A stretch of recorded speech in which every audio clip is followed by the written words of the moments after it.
Just a few thoughts about Confederacy Part 8. In Part 8, it talks about the South and the makeup of the South and the personality of the South. It speaks of the aristocratic class that lived in the South, a lot of the plantation owners, and surprisingly, quite a few of the people who were in positions of authority within the Confederate States government were people who were totally against secession. But when the government was formed, these folks found a position within the government. And another thing, a lot of the high leaders of the Confederacy and also the secession movement were not even from the South. They were from New York, Maine, Pennsylvania.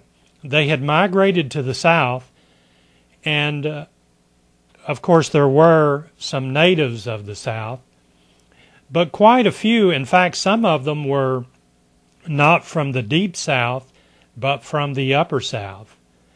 So quite a few of the people who were in leadership positions in the Confederacy were from New York, Maine, Pennsylvania.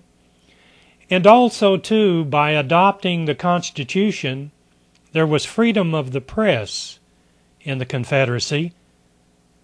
And a lot of the newspapers, especially the Mercury, some of the writers had already started calling Jefferson Davis some pretty bad names.